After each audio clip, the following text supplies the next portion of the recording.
Hello and welcome to study 24 HR। तो एक बार फिर से स्वागत है आप सभी का हमारे करंट अफेयर्स के सेशन में, जिसमें हम लास्ट टाइम डिस्कस कर रहे थे स्टेट न्यूज़।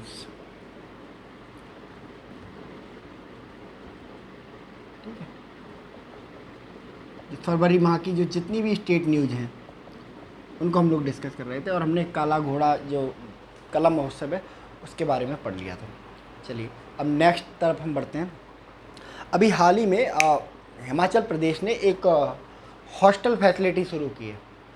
ठीक है, अ, वो हॉस्टल फैसिलिटी ऐसे बच्चों के लिए है जो डेली अप डाउन नहीं कर सकते।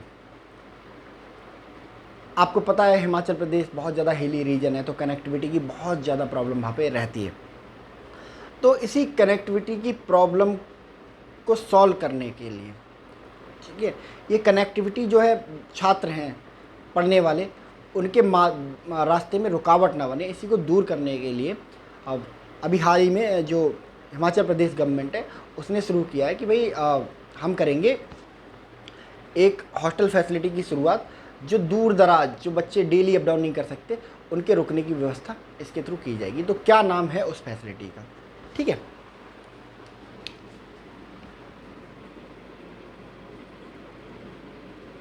हाल ही में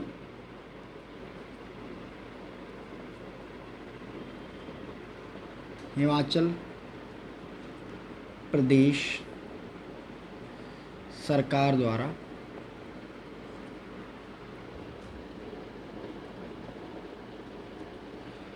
दूर दराज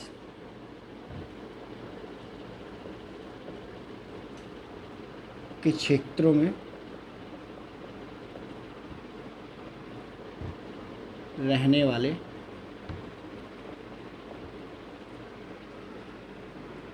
बच्चों के लिए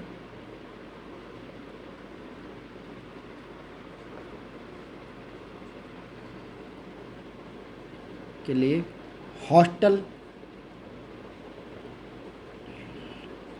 फैसिलिटी मतलब सुविधा है ना, की शुरुआत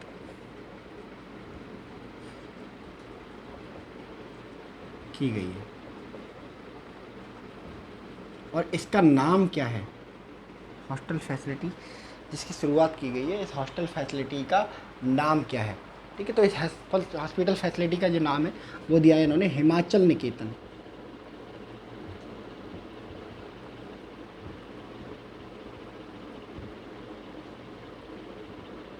हिमाचल निकेतन, ठीक है।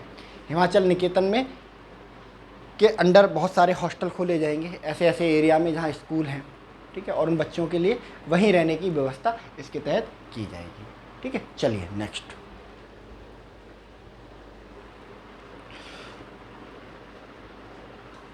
ठीक है, हाल ही में किस फैमिली ने किस स्टेट ने, किस राज्य ने वन फैमिली वन आइडेंटिटी मतलब एक परिवार एक पहचान, ठीक है, इसकी शुरुआत की है, ताकि जो वन जॉब वन फैमिली उसके सपने को पूरा किया जा सके। इस राज्य ने डिसाइड किया कि भाई राज्य के हर परिवार के एक पर्सन के पास तो नौकरी होनी चाहिए। ठीक है, अब क्या होता है कि भाई जब स्कीमें बनती हैं तो उनका मिसयूज बहुत ज़्यादा होने लगता है ना। क्या होता है कि भाई 10-10 लोग नौकरी लेके बैठे एक परिवार के, जिससे क्या होता है कि जो आगे के 10 परिवार होते हैं वो बेरोजगार रह जाते हैं और स्कीम क्या होती है, विफल हो जाती है। ठीक है, तो एक परिवार और एक रोजगार की स्कीम को सफल बनाने के लिए, ठीक है, उस राज्य ने एक परिवार एक पहचान नामक जो है आइडेंटिटी प्रूफ जारी करने का निर्णय लिया है कि भाई हर परिवार का एक आइडेंटिटी प्रूफ होगा। ठीक है, जिसमें उस परिवार के मुखिया का नाम है और उस परिवार के सदस्यों का नाम दर्ज होगा, और इन सारी आईडियों से एक एक इंसान को उठाकर एक एक पर्सन को, एक परिवार एक पर्सन को उठाकर और उनको जो है नौकरी देने का काम किया जाएगा। तो कौन सा राज्य है जिसने हाल ही में इसकी शुरुआत की है? ठीक है, चलिए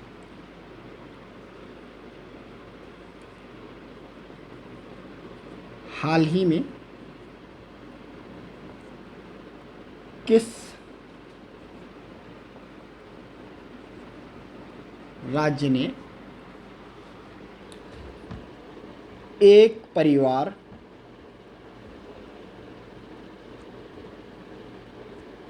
एक रोजगार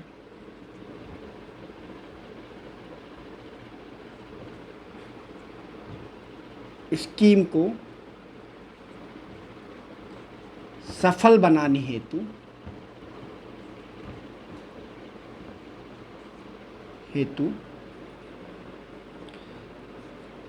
एक परिवार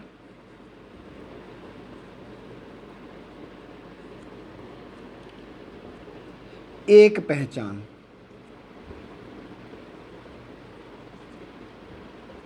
नामक, ठीक है, पहचान पत्र की शुरुआत की है।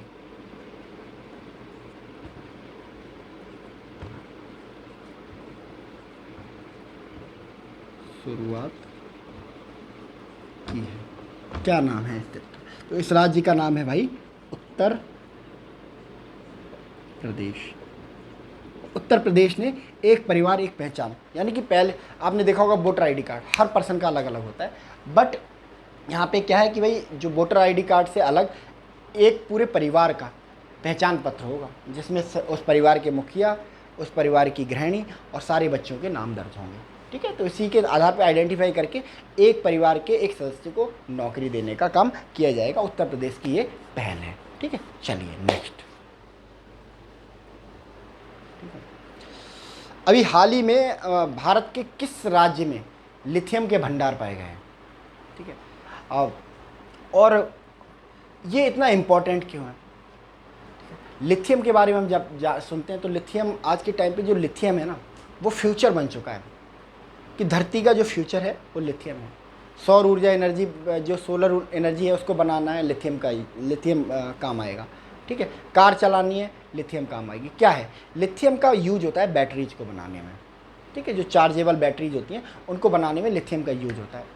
और आज के टाइम पे हम क्या कर रहे हैं, जो पेट्रोल गाड़ी, डीजल की गाड़ी से लेके हम ईवी गाड़ी, इलेक्ट्रॉनिक व्हीकल की तरफ शिफ्ट कर रहे हैं। तो जब पेट्रोल गाड़ी की जगह ईवी गाड़ी आएगी, इलेक्ट्रॉनिक व्हीकल गाड़ी आएगी, तो उसमें क्या होगा, वो चार्जिंग से चलेगी। और चार्जिंग किसकी होगी? बैटरी की चार्जिंग होगी, है ना। तो बैटरी बनाने के लिए क्या चाहिए? लिथियम चाहिए। ठीक है, तो जिसके पास लिथियम होगा वो ज़्यादा से ज़्यादा ईवी बना पाएगा। इसके अलावा आजकल हम लोग जो पारंपरिक थर्मल एनर्जी वगैरह है, हाइड्रो एनर्जी वगैरह है, इससे हम लोग शिफ्ट कर रहे हैं सोलर एनर्जी, विंड एनर्जी की तरफ। ठीक है, तो ये सोलर एनर्जी, सौर ऊर्जा को, पवन ऊर्जा को, इन सबको स्टोर करने के लिए क्या चाहिए? हमें बैटरी चाहिए। और बैटरी बनाने में क्या यूज होगा? लिथियम यूज होगा। तो इसलिए जो लिथियम है बहुत इंपॉर्टेंट माना जाता है। ये भारत के एक राज्य में लिथियम की खोज हुई तो अमेरिका ने दूसरे दिन अपनी टीम भेज दी, और दूसरे देश जो है उनका एक स्टेटमेंट आता है कि भारत तो हमारा बहुत अच्छा दोस्त है। ठीक है, भारत हमारा परम मित्र है ना। क्यों ये इतना प्यार क्यों एकदम से आने लगा? क्योंकि लिथियम रिजर्व बहुत लिमिटेड मात्रा में है दुनिया में। ठीक है, सबको लिथियम की ज़रूरत है, तो अमेरिका को भी ज़रूरत है। तो अमेरिका अपनी दोस्ती दिखाएगा कि नहीं दिखाएगा? ठीक है, तो किस राज्य में अभी हाल ही में लिथियम की खोज हुई है?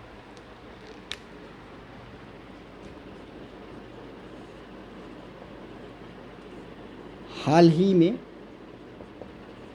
भारत के किस राज्य में लिथियम की खोज हुई है?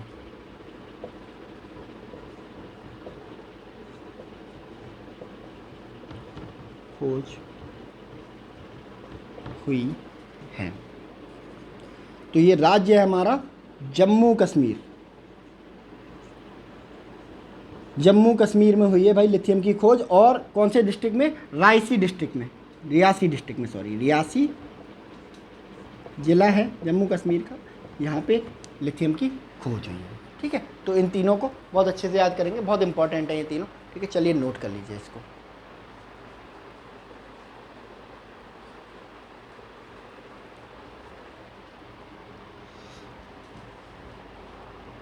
ठीक है, चलिए नेक्स्ट।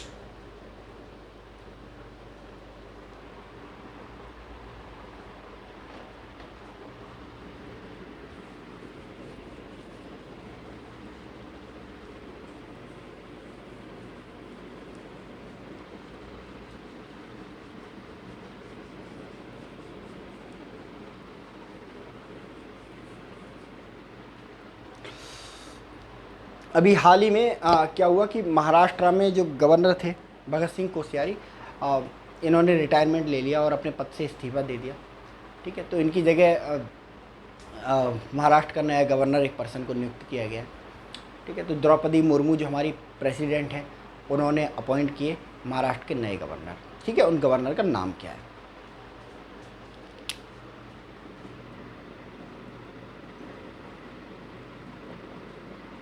हाल ही में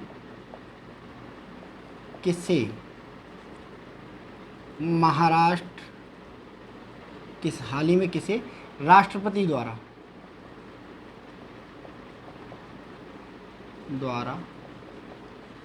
महाराष्ट्र का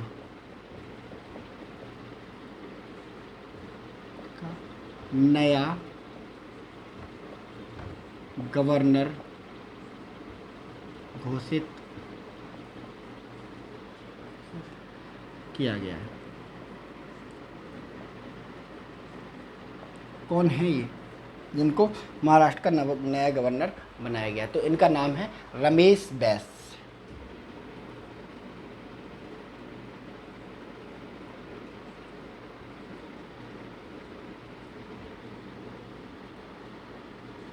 रमेश बैस को राष्ट्रपति द्वारा महाराष्ट्र का नया गवर्नर घोषित किया गया है। ठीक है, चलिए नेक्स्ट। ठीक है, और आपको पता है जो भारत का जो एजुकेशन पॉलिसी है ना, एजुकेशन सिस्टम है, ठीक है, इसमें बहुत ज़्यादा नकल चलती है। पेपरों में आप देखते हो बोर्ड के एग्ज़ाम में नकली सेंटर बनाए जाते हैं, है ना, और नकल कराई जाती है और बढ़िया बढ़िया बहुत परसेंटेज आती है लोगों की।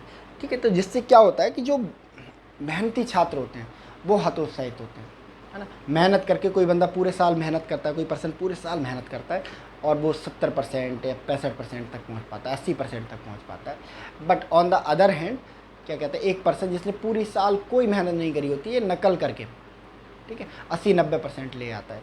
ठीक है, बाद में गवर्नमेंट जॉब में या प्राइवेट जॉब में प्रायोरिटी लेता है। ठीक है, तो इसी नकल को रोकने के लिए अभी भारत के एक राज्य ने एक कॉपिंग लॉ लेके आए हैं, एंटी कॉपिंग लॉ लेके आए हैं। ठीक है, जिसके अंदर अगर कोई बच्चा नकल करते हुए पकड़ा जाएगा तो उसे बच्चे की तरह ट्रीट नहीं किया जाएगा। ठीक है, उसका पूरा करियर जो है ख़राब कर दिया जाएगा। ठीक है, उसको एग्ज़ाम, जो फ्यूचर एग्ज़ाम्स हैं उनमें लिखने से बैन कर दिया जाएगा, उनको देने से बैन कर दिया जाएगा और एक लाइफ लर्निंग लेसन देने का प्रयास किया जाएगा, सज़ा दी जाएगी, बाल सुधार गृह भेजा जाएगा। ठीक है, तो कुल मिला के जो नकल करने वालों लोग हैं इस राज्य ने उन पर एक जीरो टॉलरेंस की नीति अपनाई। ये कौन सा राज्य है जो अभी हाल ही में एंटी कॉपिंग लॉ, ठीक है, नकल विरोधी जो है एक लॉ लेके आया है, लॉ दिया है, लॉ बनाया है पूरा, है ना, कोई इंस्ट्रक्शन नहीं, कोई गाइडलाइन नहीं, लॉ कि भाई नकल करोगे ज़िंदगी बर्बाद कर दी जाएगी, सज़ा होगी वो अलग, किसी एग्जाम में बैठने नहीं दिए जाओगे वो अलग, कुल मिला के फ्यूचर को ख़राब कर दिया जाएगा पूरी तरह। ठीक है, तो अब आप नकल करना बंद कर दीजिए। कौन सा राज्य है?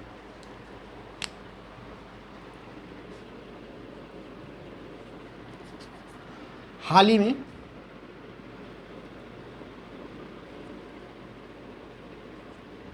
में किस राज्य ने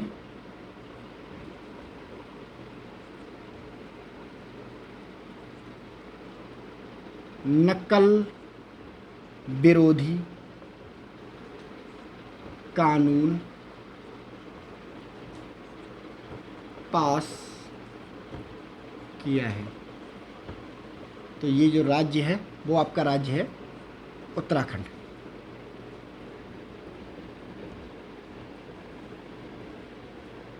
उत्तराखंड, ठीक है,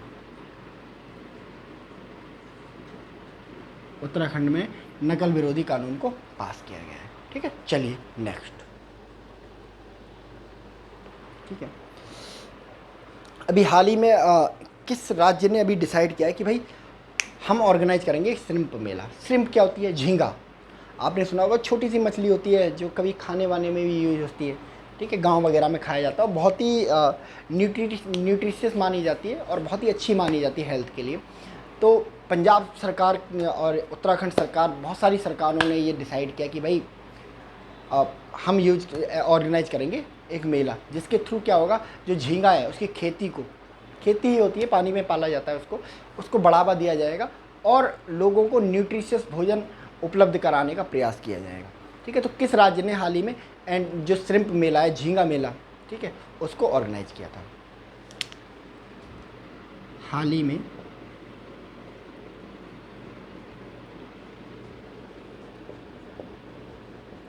किस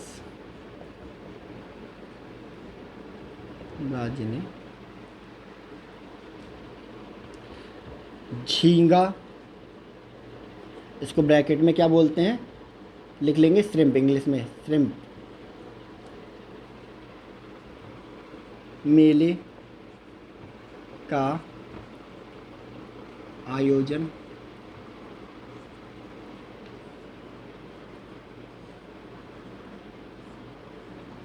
किया है? हाल ही में किस राज्य ने झींगा मेले का आयोजन किया है? तो ये राज्य है भाई पंजाब। ठीक है, पंजाब हमें पता है एग्रीकल्चर में काफ़ी रिच है ना, तो इस सेक्टर में भी खुद को, इस क्षेत्र में भी खुद को उन्नति करके और अपने एक्सपोर्ट को बढ़ा के अपने राज्य को समृद्ध बनाने का प्लान है पंजाब का। ठीक है, तो पंजाब राज्य ने हाल ही में झींगा मेले का आयोजन किया है। ठीक है, पंजाब। ठीक है, चलिए इसको नोट कर लीजिए।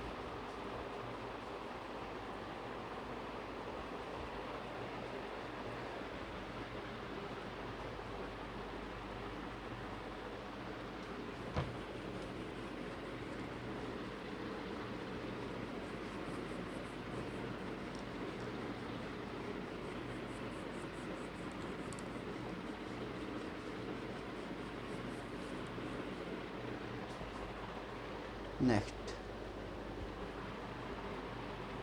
ठीक है, तो अभी हाल ही में महाराष्ट्र में आपने देखा कि क्या हुआ था कि भाई सत्ता परिवर्तन हुआ और शिवसेना की जो सरकार थी उससे शिवसेना के बहुत सारे विधायकों ने खुद को अलग कर लिया और एक बाद में बीजेपी लेड एक नई गवर्नमेंट बनी। ठीक है, और क्लेम किया जा रहा था भाई ये भी जो है ये असली शिवसेना की गवर्नमेंट है। ठीक है, तो जो धड़ा अलग हुआ था वो सुप्रीम कोर्ट पहुंच गया। ठीक है, जिससे अलग हुआ था वो भी सुप्रीम कोर्ट पहुंच गया कि भाई शिवसेना हमारी होनी चाहिए, शिवसेना हमारी होनी चाहिए। तो अभी हाल ही में जो सुप्रीम कोर्ट है उसने जो एकनाथ शिंदे ग्रुप है, ठीक है, उसके पक्ष में फैसला दिया कि भाई आप ही हो अगली असली शिवसेना और आप ही यूज करोगे किसको, शिवसेना के नाम को और शिवसेना के सिंबल को। ठीक है, तो शिवसेना का सिंबल क्या है?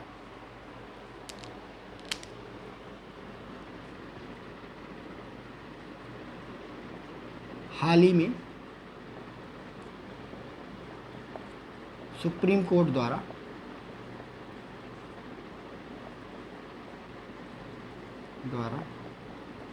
एकनाथ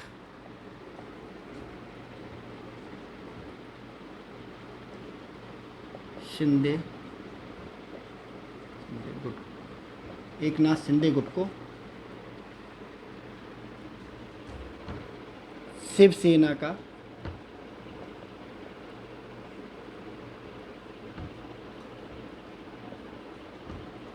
असली वारिस माना गया एवं पार्टी का नाम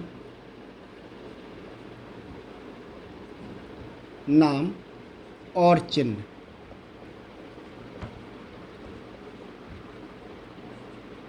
का उपयोग करने की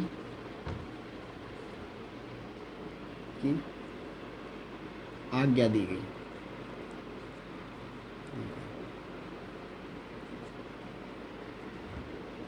शिवसेना का सिंबल क्या है? शिवसेना का सिंबल यानी कि चिन्ह क्या है?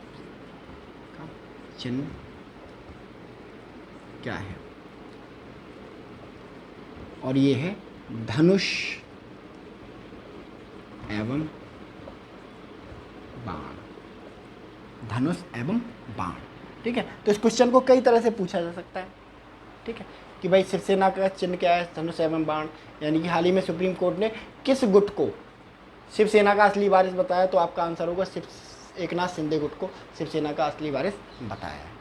ठीक है, तो बहुत सारे लोग सुप्रीम कोर्ट के इस निर्णय को बाइस बोल रहे हैं कि भाई जो केंद्र सरकार है उससे मिले हुए हैं जज, और ये देखो एक गलत को ठीक कर दिया। एकनाथ शिंदे ने पार्टी तोड़ी, इसको पार्टी से निकाला जाना चाहिए था, बट उल्टा उसको पार्टी का प्रमुख बना दिया गया। बाकी पार्टी का जो चिन्ह और नाम दोनों उसको दे दिए गए। ठीक है, तो बहुत क्रिटिसाइज हुआ है, तो इसको याद रखेंगे। चलिए नेक्स्ट।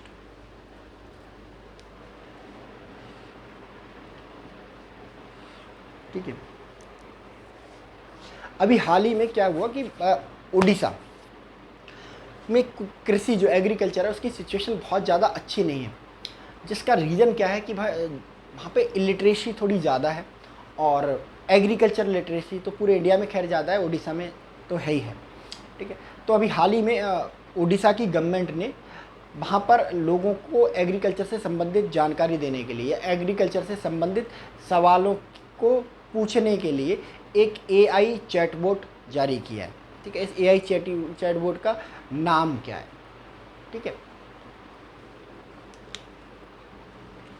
ठीक है, और ये हमारे भारत का पहला एग्री चैटबॉट है। ठीक है, कृषि चैटबॉट हाल ही में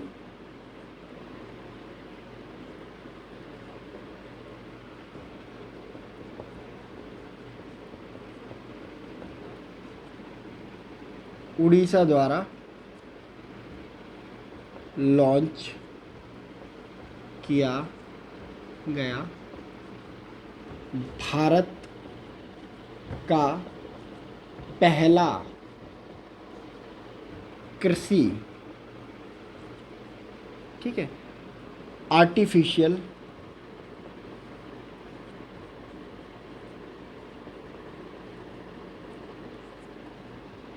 इंटेलिजेंस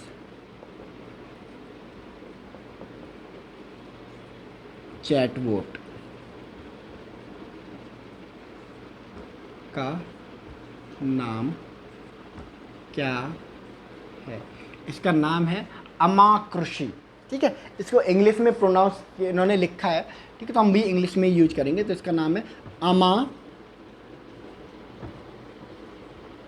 कृषि। अमा कृषि AI, अमा कृषि AI। ठीक है, तो उड़ीसा सरकार द्वारा इसको लॉन्च किया गया है। भारत का पहला कृषि चैटबॉट है ये। ठीक है, तो इसको याद रखेंगे, आमा कृषि। ठीक है, आमा कृषि चैटबॉट। चलिए नेक्स्ट।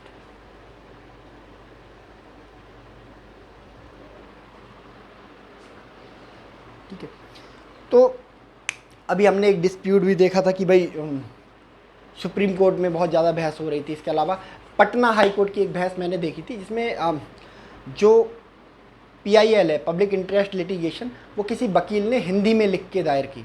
ठीक है, तो जो हाई कोर्ट है उसके जो जज हैं उनने को रिजेक्ट कर दिया कि नहीं, हम तो नहीं एक्सेप्ट कर रहे हैं, हम तो अंग्रेजी वाली एक्सेप्ट करेंगे, हमको हिंदी वाली पसंद ही नहीं है।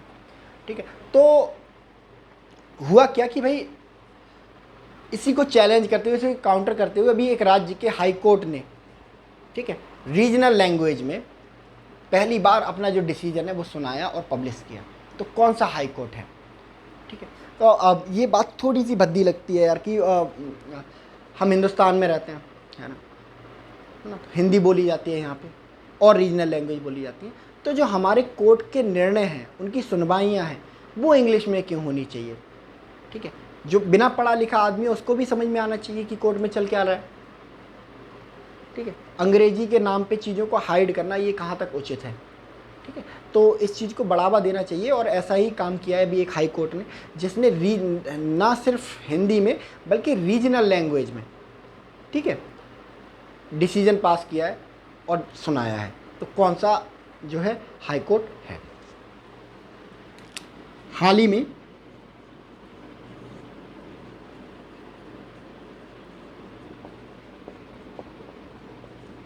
किस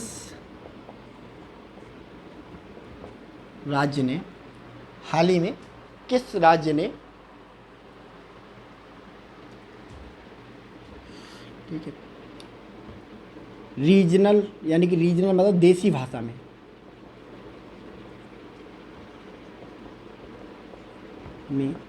अपना निर्णय दिया है और ऐसा करने वाला, ऐसा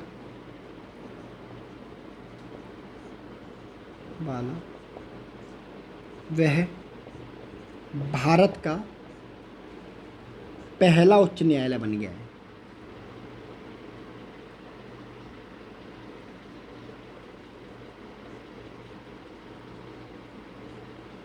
न्यायालय बन गया है। तो इस उच्च न्यायालय का नाम है केरल उच्च न्यायालय। केरल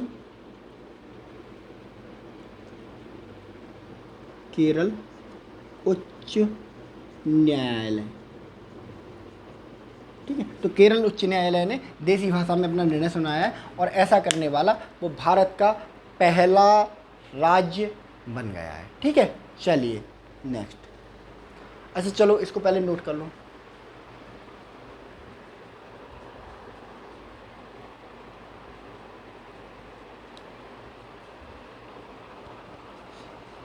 ठीक है, चलिए।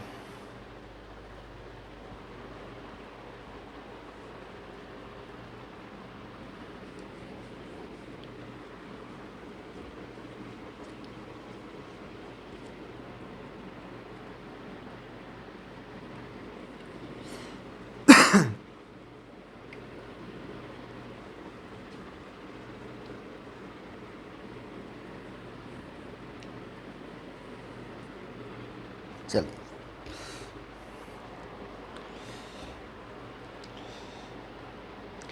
हाल ही में मुंबई में जो एक लोकल का जो मेट्रो स्टेशन है, ठीक है, उस स्टेशन को जो भारत के पहले गवर्नर हैं, पहले भारतीय गवर्नर सीडी देशमुख, जिनको चिंतामणि राव देशमुख के नाम से भी जाना जाता है, उनके नाम पर इस स्टेशन का नाम किया गया है। तो इस स्टेशन का नाम क्या है? ठीक है, और ये बड़ी अच्छी पहले है ना, कि अमेरिका ने, जहाँ देखो क्या किया अमेरिका ने, कि अमेरिका ने अगर आप अमेरिका कभी घूमने जाने का मौका मिले तो जब आप जाओगे तो वहाँ पाओगे कि वहाँ पे आपको कोई ब्रिटिश कॉलोनियलिज्म का निशान नहीं मिलेगा, जबकि ब्रिटिशर्स ने वहाँ पे उतना ही रूल किया है जितना हमने रूल किया, हम हमारे इंडिया को रूल किया है उन्होंने। ठीक है, अमेरिका ने सबसे पहले क्या किया कि जितने भी ब्रिटिश प्रतीक थे उन सबको ख़त्म कर दिया। ब्रिटिशर्स की बनाई हुई बिल्डिंग, ब्रिटिशर्स के दिए हुए नाम सारे ख़त्म कर दिए, है ना, और पूरे देश को एक नया शेप दिया। ठीक है, उनके पीछे विजन ये था कि हमारे जो हम गुलामी में जिए, बट हमारे जो बच्चे हैं वो कभी इस गुलामी को फील नहीं करेंगे। ठीक है, मान लो अगर कोई ब्रिटिशर्स का बनाया हुआ मॉन्यूमेंट खड़ा है तो वो हमें याद दिलाता है कि हम स्लेव थे, और जब स्लेव वाली भावना हमारे अंदर आती है तो इन्फीरियरिटी कॉम्प्लेक्स आता है। ठीक है, और जब हमें पता ही नहीं चलेगा कि हम स्लेव थे, ठीक है, तो हम अपने प्राइड के साथ जिएंगे और जो मन में आएगा वो करेंगे। ठीक है, देश के लिए जो कुछ करने का प्रयास करेंगे। तो इसी इन्फीरियरिटी कॉम्प्लेक्स को अमेरिका ने ख़त्म कर दिया, और जिसका नतीजा क्या है कि आज अमेरिका दुनिया की सबसे बड़ी सुपर पावर है। चाहे आप इकॉनमी के टर्म में ले लो, चाहे आप डिफेंस के टर्म में ले लो, चाहे आप जियोपॉलिटिक्स के टर्म में ले लो। ठीक है, अमेरिका जो है जाना जाता है अपने सुपर पावर स्टेटस के लिए केवल इन्हीं कामों की वजह से। तो हमारे इंडिया में भी ये पहले शुरू हो रही हैं। तो किस राज्य, महाराष्ट्र के किस स्टेशन का नाम बदलकर सीडी देशमुख के नाम पर कर दिया गया है? ठीक है,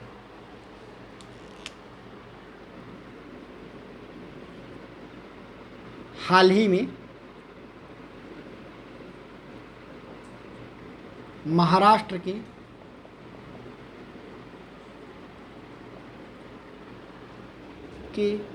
किस स्टेशन का नाम बदलकर रेलवे स्टेशन कर लेते, किस रेलवे स्टेशन का नाम बदलकर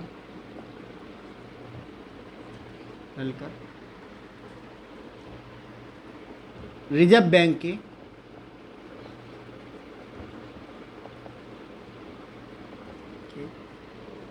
पहले भारतीय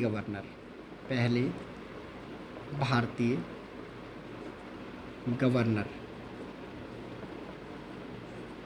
सीडी देशमुख के नाम पर रख दिया गया है।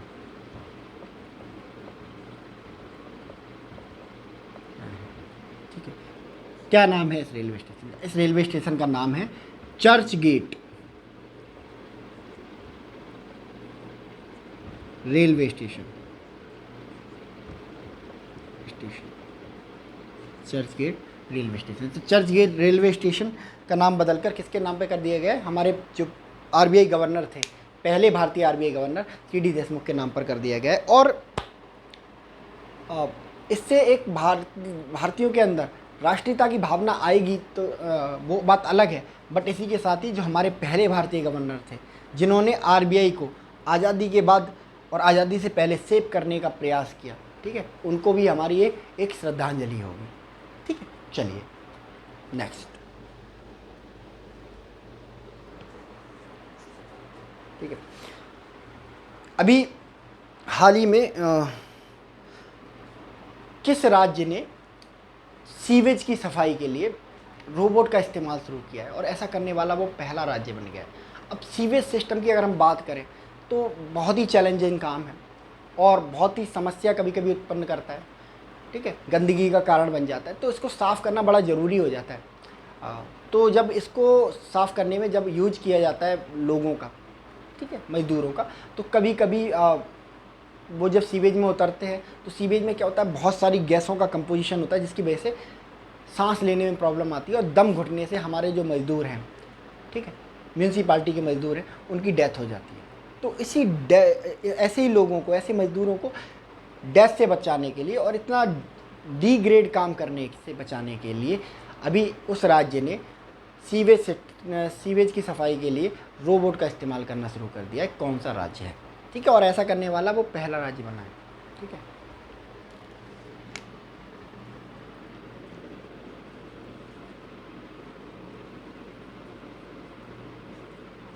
भारत का कौन सा राज्य,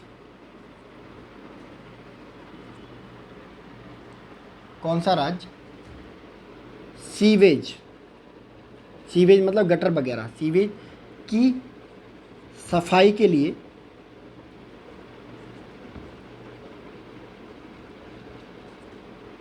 रोबोट का इस्तेमाल करने वाला भारत का पहला राज्य बना है?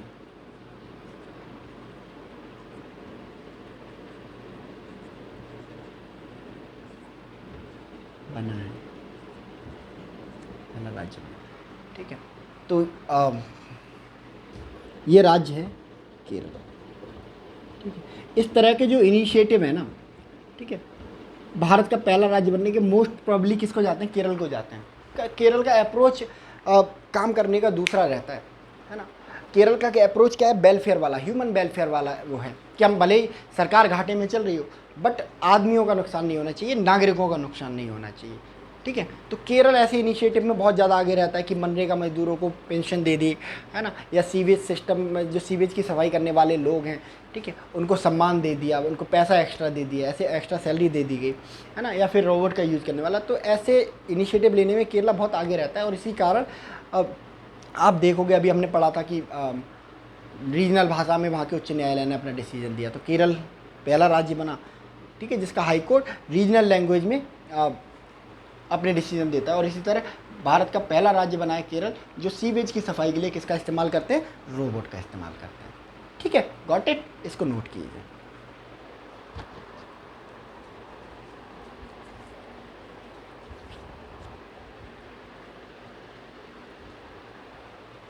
चलिए नेक्स्ट।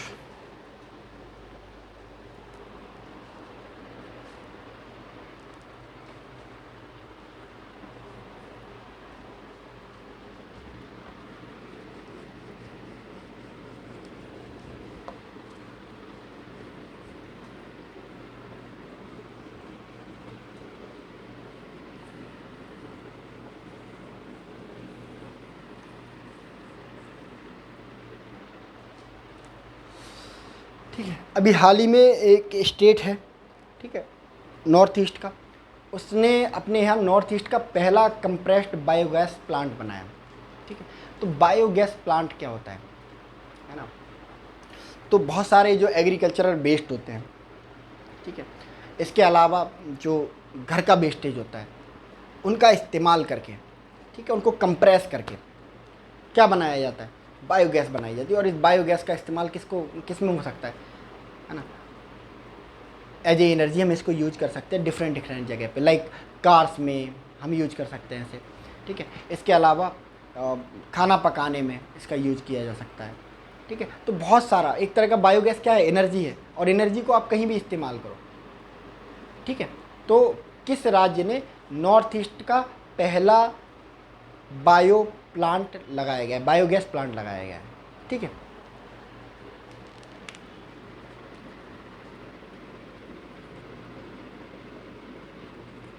हाल ही में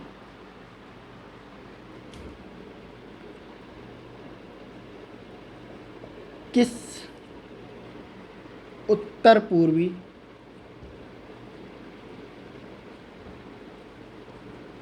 राज्य में उत्तर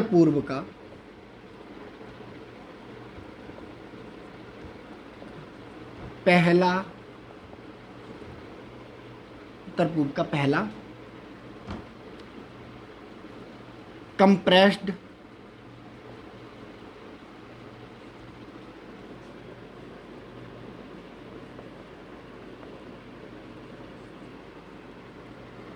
प्लांट लगाया गया है। हाल ही में किस उत्तर पूर्वी राज्य में उत्तर पूर्व का पहला कंप्रेस्ड बायोगैस प्लांट लगाया गया है, तो ये राज्य है भाई असम, ठीक है। और असम के बारे में, असम की जो राजधानी है वो क्या है, ठीक है, थोड़ी थोड़ी जनरल नॉलेज भी कभी कभी कर लेनी चाहिए। बहुत लोगों को कन्फ्यूजन होता है, असम की जो राजधानी है वो गुवाहाटी है, ठीक है। इसकी राजधानी गुवाहाटी नहीं है, इसकी जो राजधानी है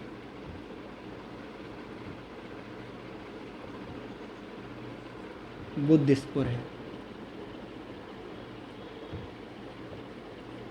दिसपुर है, ठीक है। तो इसको याद रखेंगे, असम भारत, उत्तर पूर्वी भारत का पहला ऐसा राज्य बना है जहां पर कंप्रेस्ड बायोगैस प्लांट लगाया गया है, ठीक है। चलिए नेक्स्ट,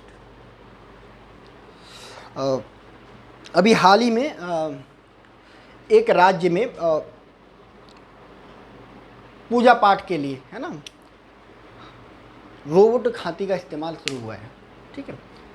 और ऐसा करने वाला वो भारत का पहला राज्य बन गया है, ठीक है। तो हाथी आप जानते ही हैं, हाथी में हम किसका स्वरूप देखते हैं, जो हिंदू परंपरा को फॉलो करते हैं वो हाथी में किसका, भगवान गणेश का स्वरूप देखते हैं। तो हाथी बहुत ही ज़्यादा पूजनीय माना जाता है।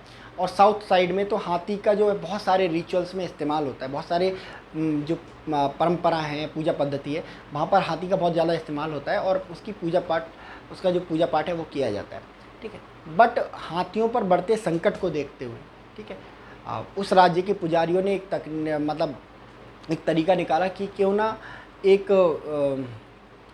रोबोटिक एलिफेंट है उसका इस्तेमाल किया जाए पूजा पद्धति के लिए, क्योंकि हमारी जो परंपरा है, ठीक है, हम हाथी में भगवान देखते हैं तो हम रोबोट में हाथी क्यों नहीं देख सकते, ठीक है। तो इसके पीछे बीजन यही है, ठीक है, कि जब हम एक हाथी, एक जानवर जिसके अंदर हम भगवान देखते हैं, उसकी पूजा करते हैं, तो हम एक रोबोट में भी भगवान दे सकते हैं। हाल जो इस दुनिया में जो कुछ भी है वो क्या है, भगवान का ही तो दिया हुआ है। तो रोबोट कहाँ से, कोई रोबोट किसी दूसरी दुनिया से थोड़ा ना आ रहा है, ठीक है।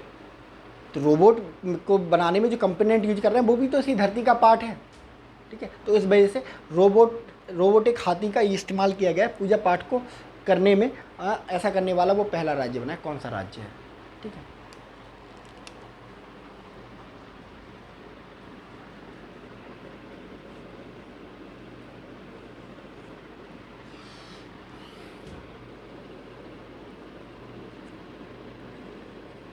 हाल ही में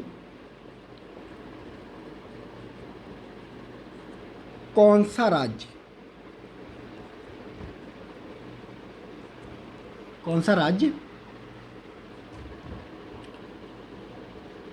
पूजा हेतु रोबोटिक हाथी का इस्तेमाल करने वाला।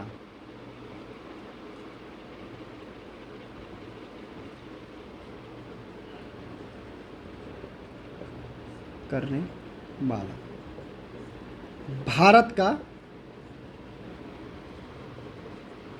पहला राज्य बना है। ठीक है, और ये राज्य है भाई, सारे टाइटल कौन ले रहा है, ये केरल राज्य भारत का पहला। ठीक है, वेलफेयर, वेलफेयर का बहुत ज़्यादा वेलफेयर की बात करेगा ये। ठीक है, इवन देखो आदमियों का और लोगों का, एम्प्लॉयज़ का वेलफेयर तो छोड़ो, पशुओं का वेलफेयर की भी बात कर रहा है। ठीक है, क्योंकि जो हाथी हैं उन पर हमले बढ़ रहे हैं। ठीक है, और हाथियों को पूजा पाठ के लिए यूज करना, कोई उनकी कोई मर्जी या एसेंट तो होता नहीं है ना। अगर हम उनको लेके आ रहे हैं, पकड़ के लेके आ रहे हैं और पूजा पद्धति में यूज कर रहे हैं, तो कहीं ना कहीं उनकी बिल के अगेंस्ट भी हो सकती हैं चीज़ें, है ना। तो इतना सेंटिमेंटल कि मतलब हाथियों को उनकी भावनाओं के बिना इस्तेमाल ना करना। ठीक है, इसके अलावा पूजा पद्धति के टाइम पे, आज के टाइम पे बहुत सारे केमिकल का यूज होने लगा है, जो हाथी के जो स्वास्थ्य है उसके लिए बहुत ज़्यादा हानिकारक होते हैं। जैसे मान लो कि माथे पर टीका वगैरह लगाया जाता है, तो जो टीका लगाया जाता है, सिंदूर का टीका लगाया जाता है, उसमें लेड होता है। ठीक है, और लेड जब टीका सर पे लगाया जाता है तो वो जो लेड है वो हाथी की आंखों में चला जाता है, जिससे हाथी की जो आँखें हैं, है ना, वो ख़राब होने का खतरा रहता है। और एक अंधा हाथी पीड़ित तो होता ही है, लेकिन वो समाज के लिए बहुत ज़्यादा खतरनाक हो सकता है। ठीक है, बिगड़ सकता है, वो समाज में हाहाकार मचा सकता है, लोगों को मार सकता है। ठीक है, तो इसी चीज़ से बचने के लिए, ठीक है, केरल ने, ठीक है, केरल के जो मंदिर हैं उन्होंने डिसाइड किया कि भाई हम करेंगे रोबोटिक हाथी का यूज, और ऐसा करने वाला वो भारत का पहला राज्य बन गया है। ठीक है, चलिए इसको नोट कर लीजिए।